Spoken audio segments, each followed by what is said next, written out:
Future Gohan is famously called the better Gohan in many instances because his character is just so cool. In the future timeline, he's the sole protector of his world after having witnessed the deaths of everyone he cares for. But as cool as he is, his story is as tragic as one can get. In the end, he perishes and passes on the torch to the next defender in Trunks. But what if he didn't die? And no, this isn't your typical what if Future Gohan survived like I've already done before. This is something different. Gohan, Trunks, and Bulma all believed that having Goku with them would change everything. So what if that took a different form?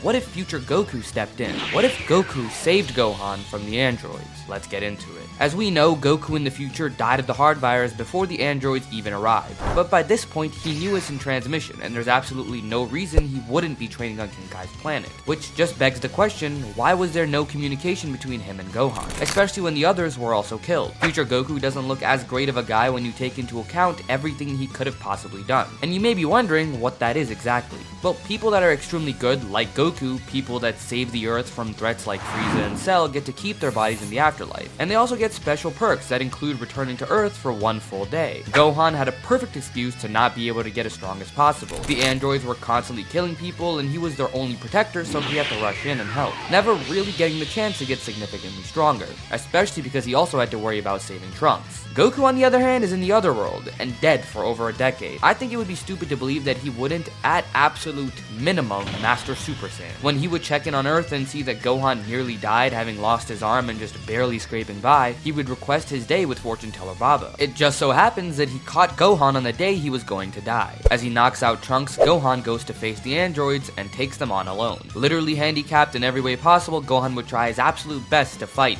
but eventually ends up on the brink of death. He closes his eyes as he realizes that this is the end for him, and hopes that Trunks will someday avenge all those that fell. He accepts his death, but it doesn't come. He hears blasts, but they're not hitting him. And that's when he opens his eyes, seeing a gi not too dissimilar to his own. A figure reminiscent of one he could never forget, with a golden aura surrounding this man in front of him. It was none other than his father, Goku. Quickly, Goku powered up and rushed the androids, fighting them, but more so just beating them. He's here for one mission and one mission only. There is no mercy this time. They've destroyed all of Earth and deserve every bit of what's coming to them. Goku wipes the floor with the androids and kills them as Gohan watches in awe. Once his father comes to the floor and powers down, all Gohan can do is fall into his arms and let out an uncontrollable cry. A cry of relief and a cry of hope. Gohan asks how it's even possible and Goku fills him in. But he says that he doesn't have much time and they have a lot of work left to do. Goku knows that he can't come back to life, but he can fix a lot of what's happened. Taking Gohan with him, Goku teleports to King Kai's planet. There he sees the Z Fighters and Piccolo, looking at him with immense pride for surviving all these years. He's become a true fighter.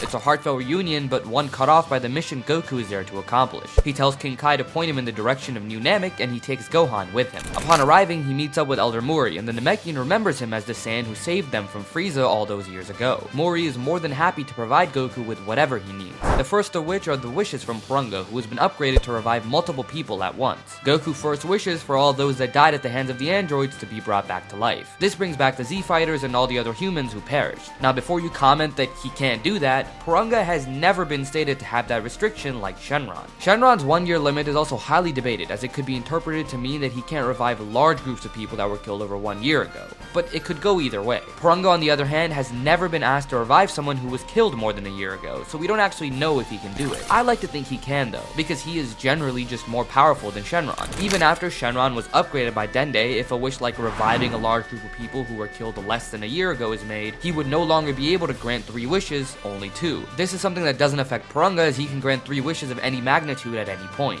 Shenron also can't revive the same person twice, as was the case with Goku, but Porunga can. So given that he's generally stronger than Shenron, I think it's reasonable to assume he can bring back the Z Fighters and the people of Earth, even though they were killed more than a year ago. The second wish Goku would make is to fix all the damage done to Earth as a result of the android, and the last wish is to bring back Gohan's arm. Last but not least, Goku asks for Dende to become the new Guardian of Earth. Even though Piccolo's revival would bring back Kami and Shenron, the two of them have decided to fuse back together into the nameless Namekian. Kami realizes his fault in the apocalypse on Earth, and perhaps if him and Piccolo were whole, they would be far better at defending the planet than they ever could be separated. With that said, Dende becomes the Guardian of Earth and creates a new set of Dragon Balls.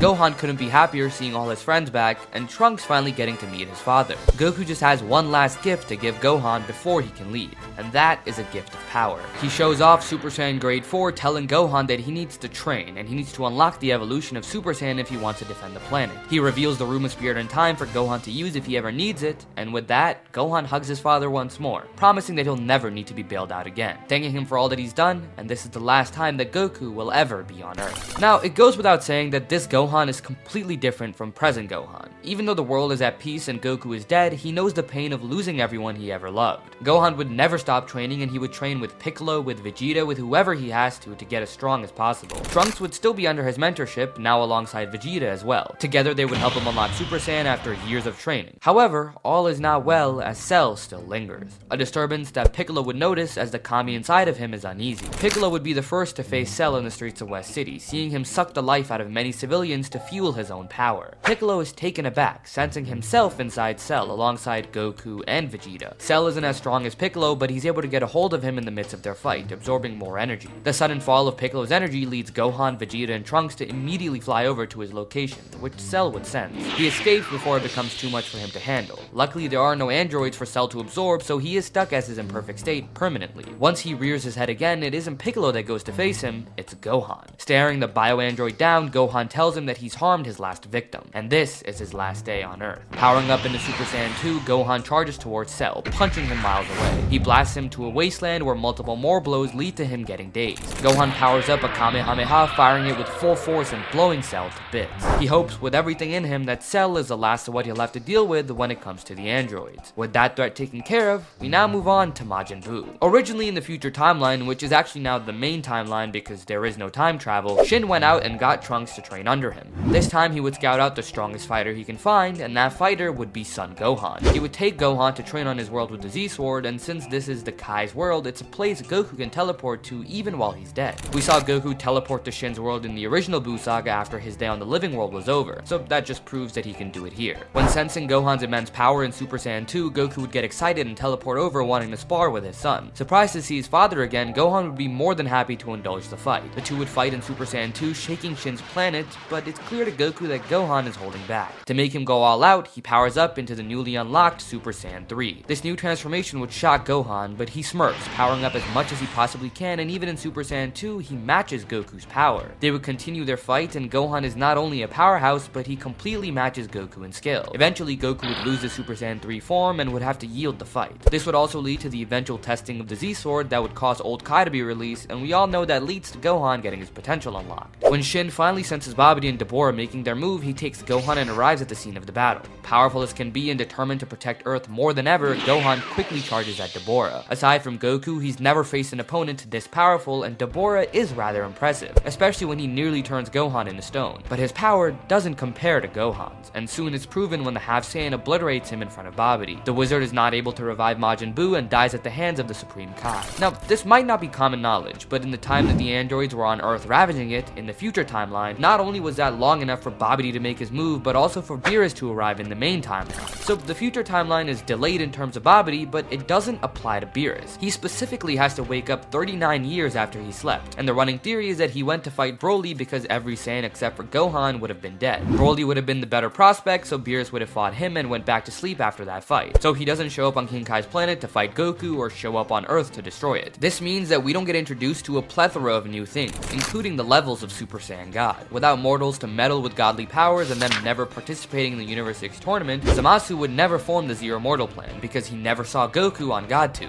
This means that the timeline is safe from a Goku or even a Gohan Black. It's most likely that at some point in the very distant future, Zeno would end this haven because of his boredom, destroying the lower level universes as was originally intended without the Torment of Power. But rest assured that Gohan was more than powerful enough to protect his home from any threat that could have came to be. With that said, I hope you guys enjoyed, like and subscribe, and check out this video to continue your good day on YouTube.